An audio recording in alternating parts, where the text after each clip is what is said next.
أعوذ بالله من الشيطان الرجيم. ويسألونك عن ذي القرنين قل سأتلو عليكم منه ذكرا. إنا مكنا له في الأرض وآتيناه من كل شيء سببا فأتبع سببا حتى إذا بلغ مغرب الشمس وجدها تغرب في عين حمئة ووجد عندها قوما قلنا يا ذا القرنين إما أن تعذب وإما أن تتخذ فيهم حسنا. قال أما من ظلم فسوف نعذبه ثم يرد إلى ربه فيعذبه عذابا نكرا. وأما من آمن وعمل صالحا فله جزاء الحسنى وسنقول له من أمرنا يسرا.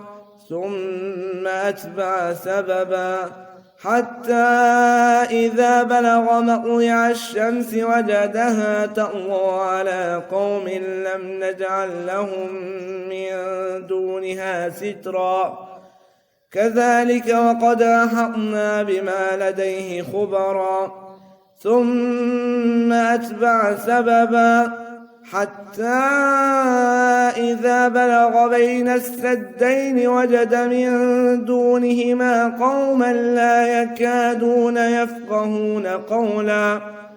قالوا يا ذا القرنين إن يأجوج ومأجوج مفسدون في الأرض فهل نجعل لك خرجا على أن تجعل بيننا وبينهم سدا.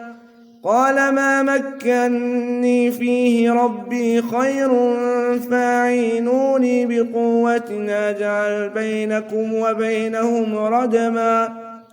آتوني زبر الحديد حتى إذا ساوى بين الصدفين قال انفخوا حتى إذا جعله نارا قال آتوني أفرغ عليه قطرا. فما استطاعوا أن يظهروه وما استطاعوا له نقبا. قال هذا رحمة من ربي فإذا جاء وعد ربي جعله دكاء وكان وعد ربي حقا. وتركنا بعضهم يومئذ يموج في بعض ونفخ في الصور فجمعناهم جمعا. وعرضنا جهنم يومئذ للكافرين عرضا. الذين كانت أعينهم في غطاء عن ذكري وكانوا لا يستطيعون سمعا. أفحسب الذين كفروا أن يتخذوا عبادي من دوني أولياء إنا أعتدنا جهنم للكافرين نزلا. قل هل ننبئكم بالأخسرين أعمالا الذين ضل سعيهم في الحياة الدنيا وهم يحسبون أنهم يحسنون صنعا. أولئك الذين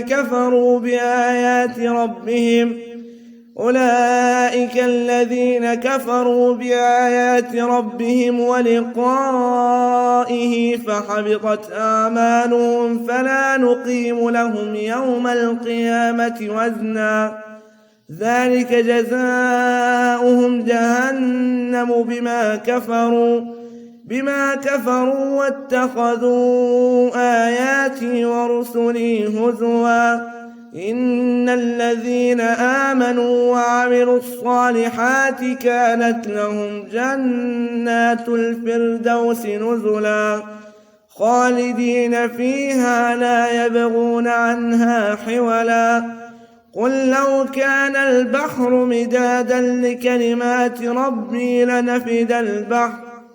لنفد البحر قبل أن تنفد كلمات ربي ولو جئنا بمثله مددا قل إنما أنا بشر مثلكم يوحى إلي أنما إلهكم إله واحد فمن كان يرجو لقاء ربه فليعمل عملا